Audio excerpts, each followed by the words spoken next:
What's up, everybody? It's Pat Healy from Brooklyn Boxing Podcast.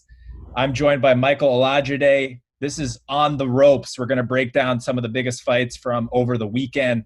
Yep. And so to jump over to, the fight that we broadcasted live, Yes.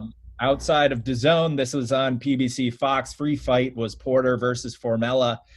Porter got the job done, really clean sweep, won Yes. every round, and it was kind of a classic Porter pressure that he brought on the night. What were your thoughts on Porter and Formella as an opponent? I thought it was just like for Mela, it just must have felt like a never-ending avalanche. It's just like it just kept coming. It didn't stop, and that's exactly what Porter was. And I don't know how Formela's people can't prepare him for that.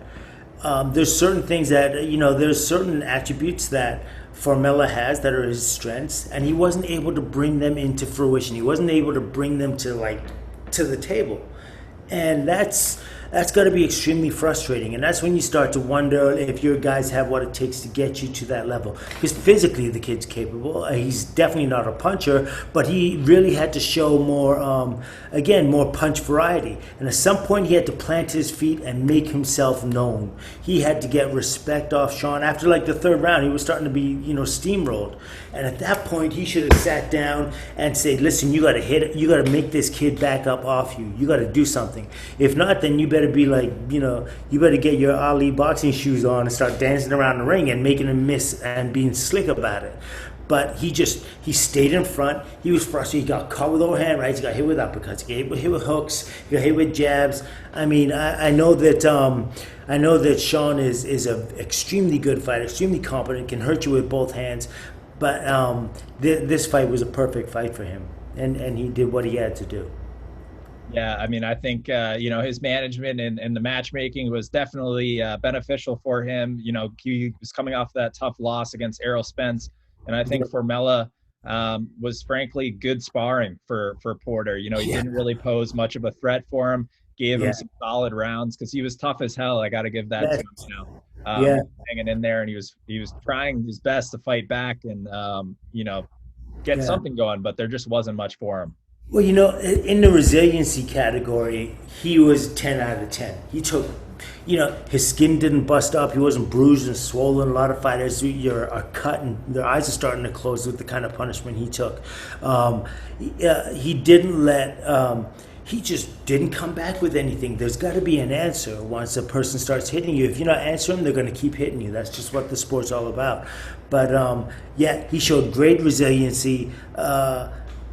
He showed great endurance. To be able to do that, you could never short him in those departments. But you have to be able to score. His focus, he stayed focused. His endurance is great. His dexterity, he was able to throw any punch that he needed to throw.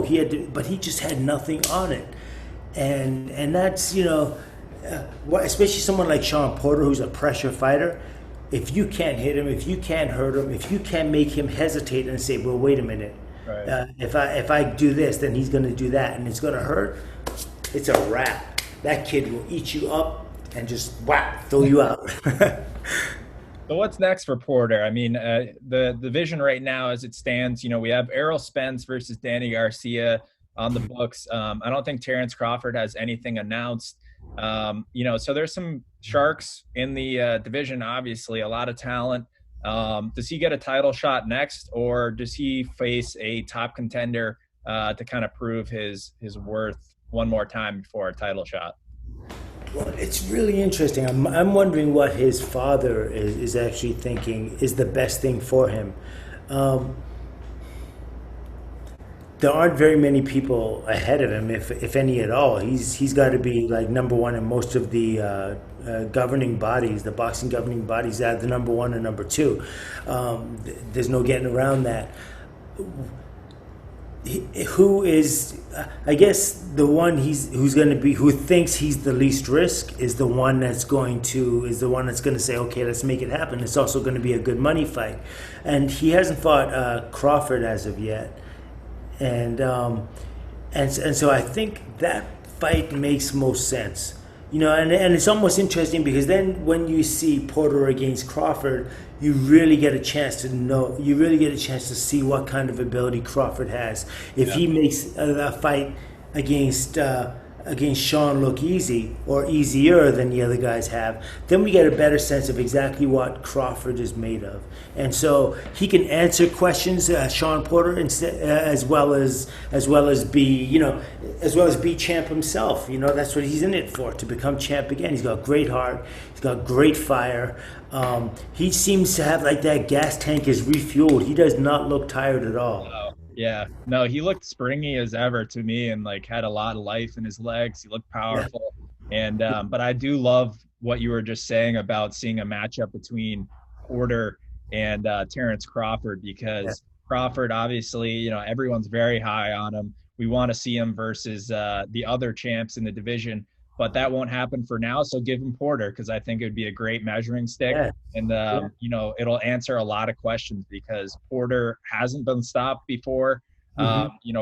Errol had a kind of a flash knockdown against him, and that was really the most we've seen him hurt. So, Yes. like you said, it's going to answer a lot of questions with that matchup Yes. happening.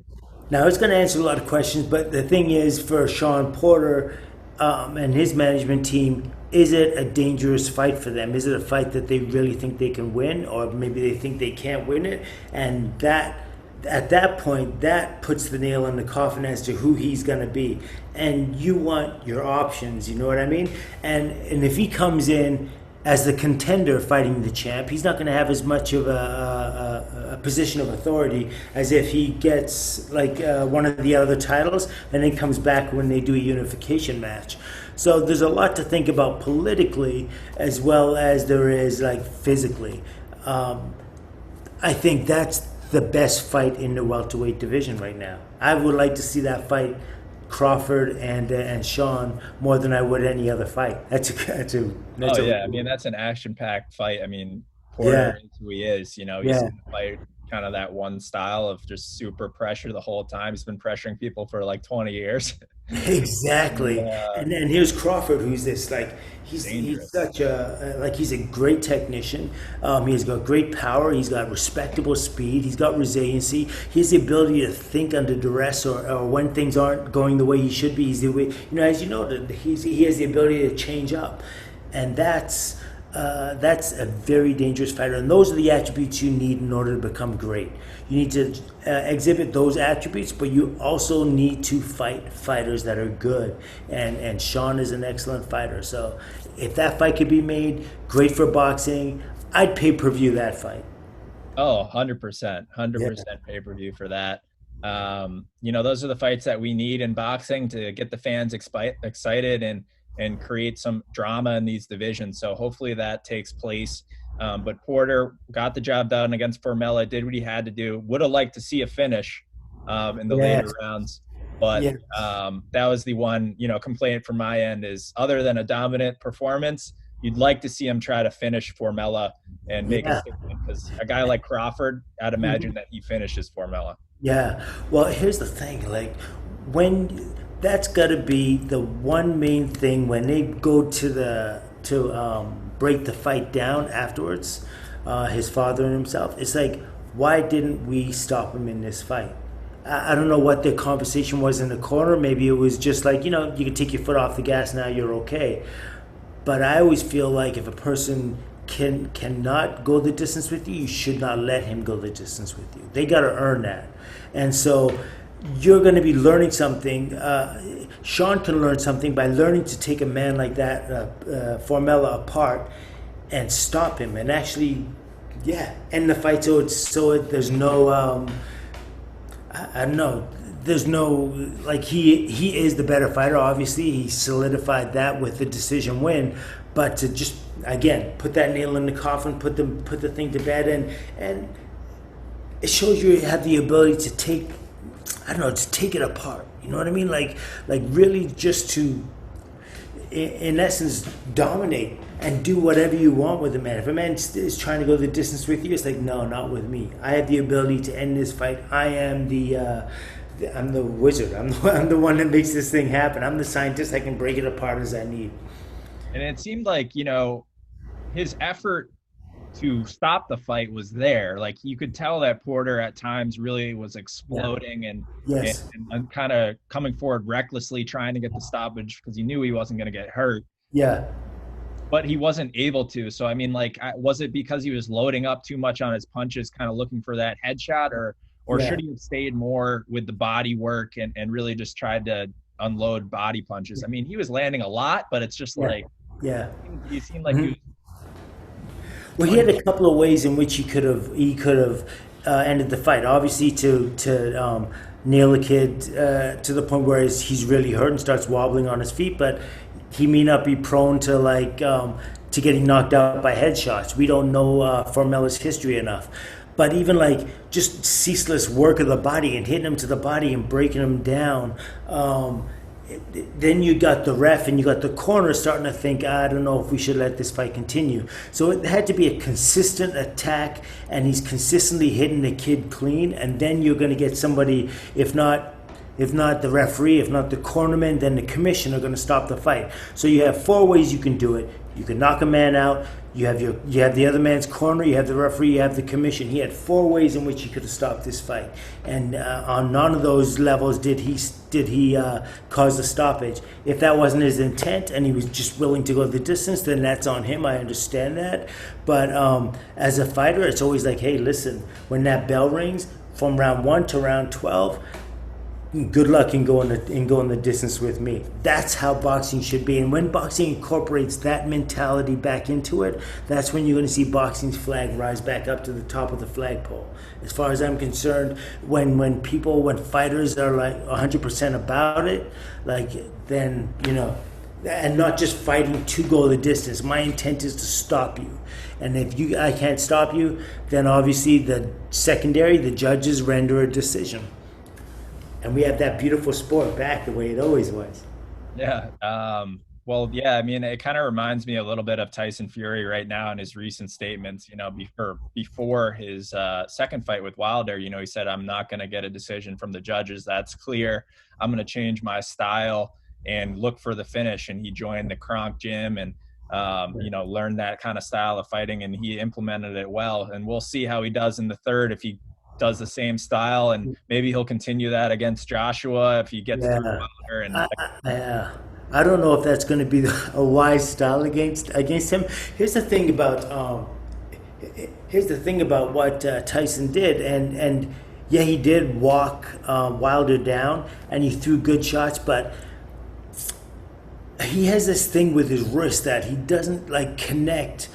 The power doesn't really connect. So he has weight behind his punches because he's a big guy. So yes, it's going to hurt. And Wilder, I don't know if he's the most resilient either. He doesn't seem to have the same level of resiliency as Tyson does, for sure. But he has the great equalizer, which is, he's got the Thor-like hammer in the right hand. Yeah, that resiliency is a tricky thing. But Tyson's power, I would still rate it like, in terms of him being a puncher, he's like, he's over a 50%. He's probably like a 60%. He can hurt you because he's big, not because of the way he punches. Now, I think if he locked up and that kinetic chain was in effect, and somebody trained him to lock that wrist, to rock through the elbow, to lock through the shoulder, and then transfer the weight through the body, through his core, he would be a much more dynamic puncher than what he is. Obviously, and probably pretty devastating. But he has a habit that's been formed for many, many years, and it's helped him survive and helped him even thrive in the heavyweight division. He doesn't plant his feet, because if you plant your feet, you're more susceptible to punches. You can be hit more, so then resiliency becomes an issue, and every fight you go in hard, there's less in the tank when you're finished. So him not being a puncher and decisioning a whole bunch of guys early is good. He was able to get Wilder out of there. I understand that. It made perfect sense. But it's not like he beat somebody that was like had an anvil chin either. He wasn't. Wilder has great heart and he has great power, but there are on some levels, he's very, very tight. And when you get hit, when you're that tight, like the whole bell is rung. You know what I mean? It's like that which can't bend breaks. And so if you're not rolling with those shots and taking something off them, it doesn't matter if a man puts 100% behind it or not. When they hit you on the point of the chin with that, it just sends shock waves throughout your body. And believe me, I've been on the receiving end. I know. Yeah, Wilder, he struggled fighting backwards, and it was an interesting fight. So we'll see how the third one plays out. It's obviously the biggest matchup in the heavyweight division, and there's going to be a lot that comes from that fight because we got Yeah. Joshua hanging in the wings and some big matches on the horizon in the heavyweight division and in the welterweight division. So Yeah, it's beautiful. I wonder, my biggest question is, what can Wilder do to win this fight now that Tyson seems to have like his answer? formula. Because like learning to fight on the inside is not something you do in a year. No. It's not something you can do in a year. It's not something you can do in like you have to be able to have done that from when you were like, so it's really interesting what he's going to do because he has to learn to. What the biggest problem he had in that fight with Tyson was Tyson crowded him, was able to punch him from in close, and Wilder couldn't get that distance to let go and get Wilder respecting his power and his ability. Yeah, I mean, my take. Go ahead. No, please. So I think that's going to be the main question that Wilder now has to answer. Tyson answered his question of the first fight. Now Wilder's going to have to answer Tyson's. Yeah.